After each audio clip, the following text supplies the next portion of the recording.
నందినగర్ నివాసం దగ్గర మా ప్రతినిధి నరేష్ ఉన్నారు వివరాలు అందించడానికి. నరేష్, సో తీవ్ర ఉత్కంఠ ఉంది. కోర్టులో ఎదురుదెబ్బ, సుప్రీంకోర్టు పిటిషన్ డిస్మిస్ చేసింది.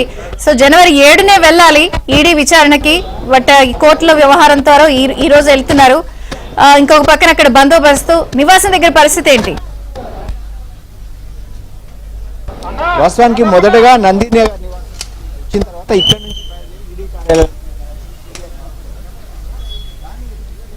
ఫామ్ హౌస్ నుంచి డైరెక్ట్ గా ఆయన ఈడీ కార్యాలయం ఇప్పటికే బయలుదేరారు. ఎందుకంటే 10:30 నిమిషాలకు కేటీఆర్ అక్కడ చేరుకోవాల్సి ఉంటుంది. ఎందుకంటే ఈడీ ఆయనకు నోటీసులో పేర్కొంది 10:30 కల్లా ఈడీ విచారణకు రావాలనేది ఈడీ నోటీసులో పేర్కొన్న అంశం. ఈ నేపథ్యంలోనే కేటీఆర్ వెళ్లారు.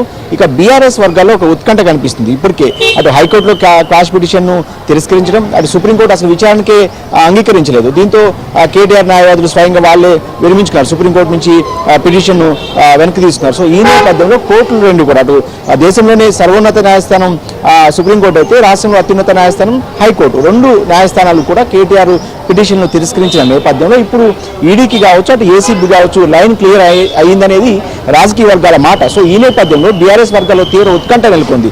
ఏం జరగబోతుంది అసలు? ఈరోజు సాయంత్రం వరకు కేటీఆర్ను విచారించి బయటికి, అంటే మొన్న 9వ తారీఖున ఏసీబీ పంపించినట్టు 7 గంటల విచారణ తర్వాత వెనక్కి పంపిస్తారా, లేదంటే అరెస్ట్ చేస్తారా అన్న అంశం కూడా ఇప్పుడు ఒక చర్చగా మారింది. సో ఈ నేపథ్యంలోనే ఈరోజు బీఆర్ఎస్ వర్గాలన్నీ కూడా పెద్ద ఎత్తున మొదట నందినగర్ నివాసానికి చేరుకున్నాయి. ఇక్కడ నుంచి మళ్ళీ ఇప్పుడే అందరూ కూడా ఈడీ కార్యాలయానికి బయలుదేరుతున్నాడు. ఈడీ కార్యాలయం దగ్గర వాతావరణం మాత్రం కొంత ఉత్కంఠభరితంగా ఉన్నట్టు సమాచారం.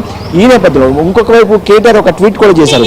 ఈ నెల 9వ తేదీ నాడు ఆయన ఏసీబీ విచారణకు వెళ్ళేటప్పుడు ఎలాంటి ట్వీట్ చేశారు? ఈ రోజు కూడా ముఖ్యమంత్రి రేవంత్ రెడ్డి టార్గెట్ గా ఆయన ఒక ట్వీట్ కూడా చేశారు. ఒక ప్రెస్ నోట్ ను కూడా మీడియాకు కేటీఆర్ విడుదల చేశారు. దాని ఉద్దేశం, ఈ కేసులో మొదటి నుంచి కేటీఆర్ ఒకటే చెప్తూ వస్తారు, హైదరాబాద్ బ్రాండ్ నేమ్ ను పెంచేదానికి తన ఈ రేస్ ను నిర్వహించాలని చెప్పి, అదేవిధంగా ఎలక్ట్రికల్ హబ్ గా హైదరాబాద్ ను తీర్చిదిద్దారు. ఇప్పటికే హైదరాబాద్ అటు ఫార్మాకు, అదేవిధంగా ఐటీకి హబ్ గా ఉంది దేశంలోనే. సో ఈ నేపథ్యంలోనే ఎలక్ట్రికల్ హబ్ గా కూడా హైదరాబాద్ ను తీర్చిదిద్దడం కోసమే తాను ఈ రేస్ నిర్వహించాను.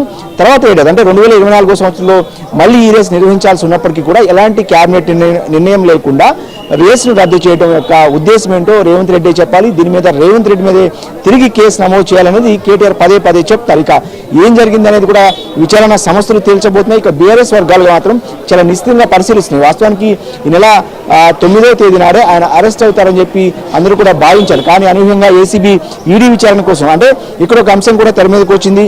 బీఆర్ఎస్ వర్గాల్లో కూడా ఒక చర్చ నడుస్తుంది. ఏసీబీ కనుక అరెస్ట్ చేస్తే వెంటనే బెయిల్ వచ్చే అవకాశం ఉంటుంది. రాష్ట్ర పరిధిలో ఏసీబీ పనిచేసే, రాష్ట్ర ప్రభుత్వం పరిధిలో పనిచేసే ఏసీబీ అరెస్ట్ చేస్తే, కానీ ఈడీ అరెస్ట్ చేస్తే మాత్రం చాలా సుదీర్ఘకాలం జైల్లో ఉండాల్సి వస్తుందన్న అంశం మీద కూడా తెర మీదకి వచ్చింది. ఇందుకోసమే ఏసీబీ అరెస్ట్ చేయట్లేదు, ఈడీ విచారణను ఎదుర్కొనే వరకు వేచి చూడాలనేది ఏసీబీ భావిస్తున్నట్టు సమాచారం.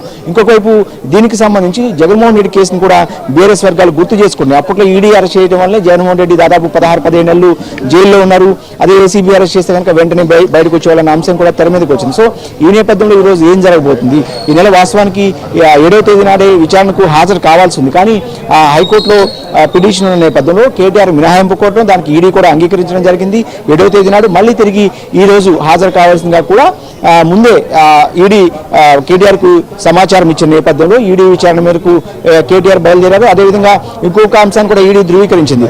తాము ఎక్కడ కూడా, అంటే కేటీఆర్ ఎక్కడ కూడా న్యాయవాదితో సహా హాజరవుతానన్న అంశాన్ని చెప్పలేదనేది కూడా ఈడీ చెప్తుంది. ఎందుకంటే ఏసీబీ కేసులో మనం చూసాం, ఏసీబీ విచారణ సందర్భంగా వాస్తవానికి మొదట కేటీఆర్ వెళ్ళటం, న్యాయవాదితోనే తాను హాజరవుతానని చెప్పడం, కానీ ఏసీబీ దానికి అంగీకరించలేదు. తర్వాత హైకోర్టు కూడా వెళ్లి న్యాయవాదితో పాటు కేటీఆర్ విచారణకు హాజరైనప్పుడు కూడా న్యాయవాది దూరంగా ఉండి మాత్రమే పరిశీలించారు తప్ప దగ్గరగా లేరు. సో ఈ రోజు ఈడీ విచారణకు అయితే కేటీఆర్ సింగిల్ గానే వెళ్ళారు. ఎందుకంటే ఈడీ మాత్రం సింగిల్ గానే రావాలని చెప్పిన నేపథ్యంలో ఇప్పటికే గచ్చిబౌలి నుంచి బయలుదేరి ఈడీ కార్యాలయానికి వెళ్ళారు. కొన్ని నిమిషాల్లోనే ఆయన బషీర్బాగ్ లో ఉన్న ఈడీ ప్రధాన కార్యాలయానికి కేటీఆర్ చేరుకోబోతారు. ఇక ఆ విచారణ కూడా ఎదుర్కోబోతున్నారు. ఇక బీఆర్ఎస్ అధినేత మాజీ ముఖ్యమంత్రి కేసీఆర్ ఎప్పటికప్పుడు ఈ కేసును న్యాయ నిపుణులతో మాట్లాడటం కావచ్చు, అదేవిధంగా సలహాలు సూచనలు ఇవ్వడం కావచ్చు, దిశానిర్దేశం కూడా ఎప్పటికప్పుడు చేస్తున్నారు కేసీఆర్ ఈ కేసుకు సంబంధించి. చాలా సుదీర్ఘంగా, అంటే ఎప్పటికప్పుడు ఆయన వ్యవసాయ క్షేత్రం నుంచి, ఫామ్ హౌస్ నుంచి ముఖ్య నాయకులతో సమాచారాన్ని కూడా అందిస్తున్నారు. సో ఈ నేపథ్యంలోనే బీఆర్ఎస్ లీగల్ టీం మాత్రం కేటీఆర్ వెంటే ఉంటుంది.